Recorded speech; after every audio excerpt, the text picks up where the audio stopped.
تصطفي معاها زي ما انت عايز. زي ما عرفت تجيبها لي هنا هتعرف تاخد منها الشيك. يلا يا حبيبي. يعني الشيك دلوقتي مع سماح؟ اول ما خدته وانا كلمتك على طول. يلا يا حوده مع السلامه. يلا يلا يلا يا حوده.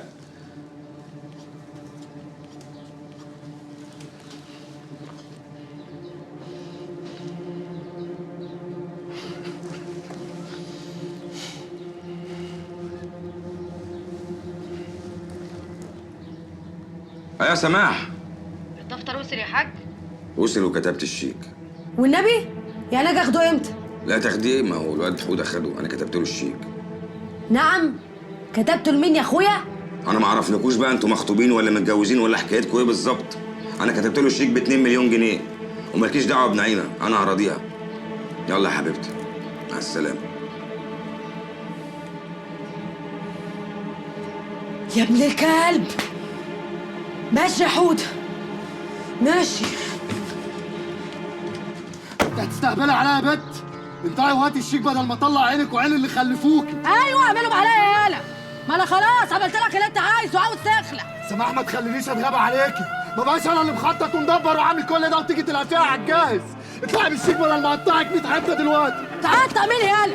انت هترميها عليا عشان تعمل زي المره اللي فاتت وتخلع؟ اطلع بالشيك يا حوده. اوعى يا بت انت انا اجيب الشيك. صدقتك انا كده انا بروح امك يالا. بقول لك يالا اطلع بالشيك يالا. بتضربيني يا سماح. اطلع يالا بالشيك يالا. الله يخرب بيتك. اطلع بالشيك بدل ما تفكرك هنا. فين مين يا بت؟ اطلع يالا بالشيك يالا. تعملي اوعى يالا يالا. اطلع بالشيك.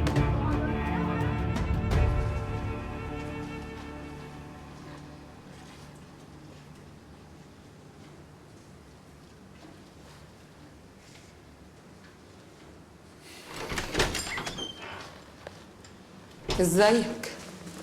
انت عرفت هنا ازاي؟ هي دي اهلا بتاعتك؟ اقفل الباب وتعالى، عايزاك في حاجه. حاجة ايه؟ منا مش هنا.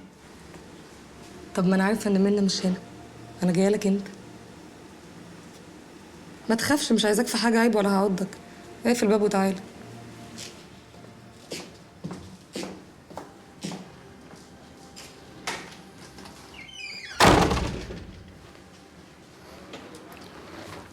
في ايه؟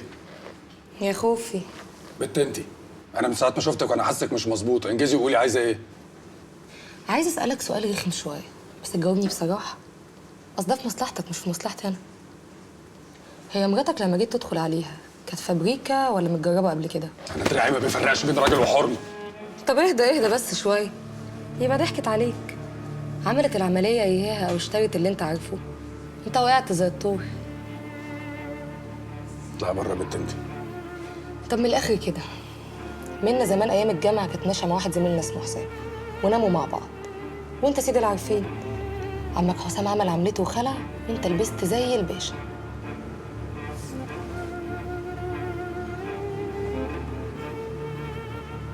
لسه بعتلك رساله دلوقتي فيها صورته، وريها لها وبقى بيني لو عرفت تنكر. يا ريت حاجات على كده وبس، ده فيه الاوسخ. عارف ايه هو الاوسخ؟ انت قاعد دلوقتي في البيت فاكر مراتك في الشركه في ميتنج مع شريف. مش حقيقي، مراتك دلوقتي في سويت واحد اسمه عمرو الشربيني، رجل اعمال. ودي مش اول مره، وشريف اللي كان بيرتب لهم الميتنجز مع بعض. عارف سفريه دبي دي بتاعت البرنامج ليه يا اذكى اخواتك؟ علشان عمرو الشربيني رايح يعيش هناك وعايز منها تبقى جنبه وهتاخدك معاه زي لهبه. وطبعا كل الناس عارفه ان انت كده لا مؤاخذه دلدول الست. ده عنوان الاوتيل ورقم الاوضه، لو مش مصدقني روح اتاكد دلوقتي بنفسك. امسك.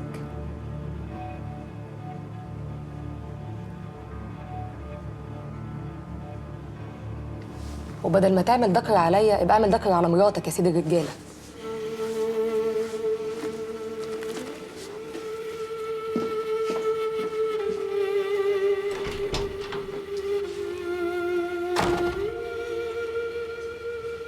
ايوه متاكده، مش عاوزه.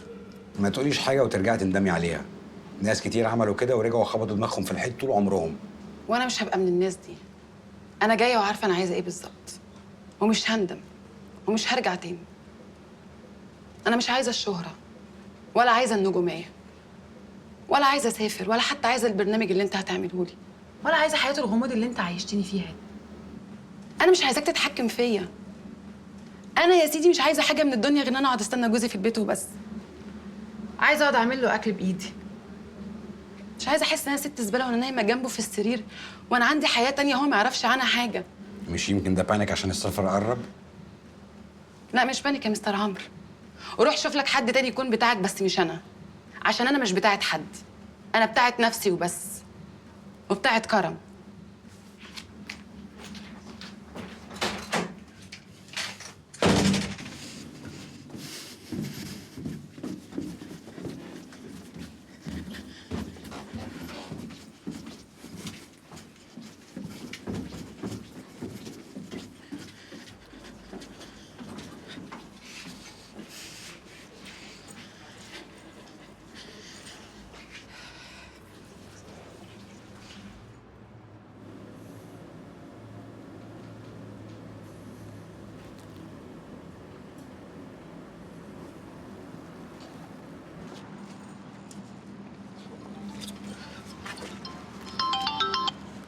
الو.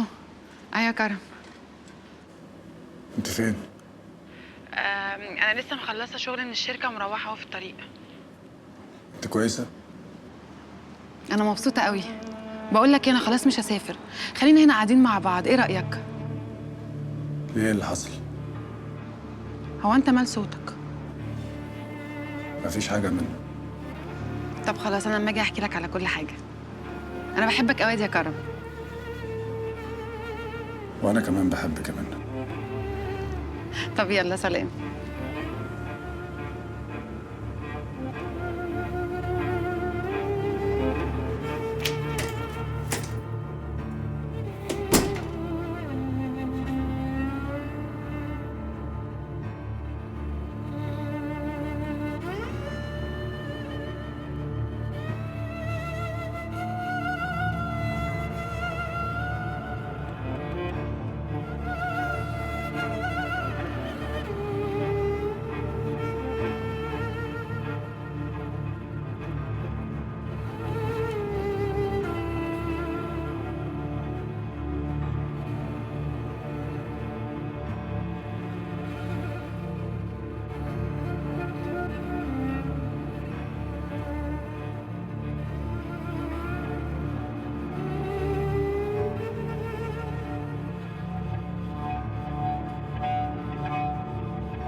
ايوه يا فندم، زي ما بقول لحضرتك بالظبط، شركه ايبك.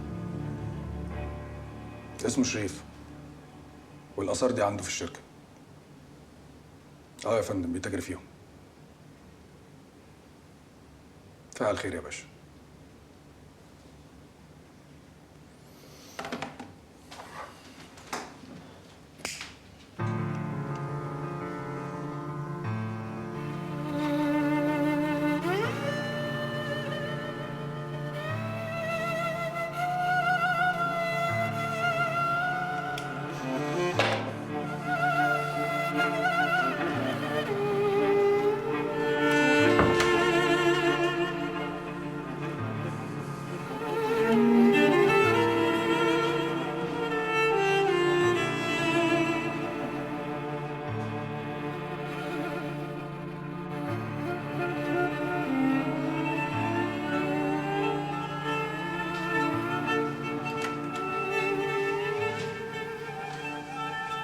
ايه ده خضتني.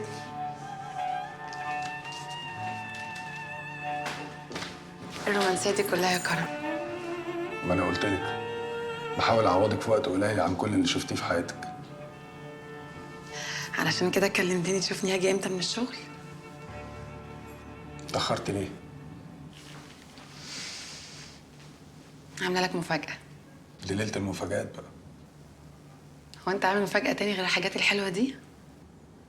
عندي. بس قولي انت الاول، ايه المفاجاه اللي خلتك تتاخري عليا كل ده؟ ايه اللي في الظرف ده؟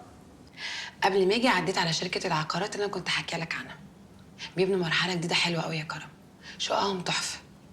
احنا ناخد شقه هناك ونعيش فيها. انا خلاص ما بقتش عايزه اسافر دبي، ولا عايزه اعمل برنامج، ولا حتى اشتهر.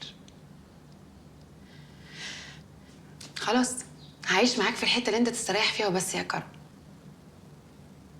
هو عمرو الشربيني غير خطته وهيلغي شغله في دبي؟ احسن برضه ابقى بقرون هنا احسن ما ابقى بقرون هناك ومتشحطط كمان. اللي انت بتقوله ده يا كرم انت ازبل واحده عرفتها في حياتي.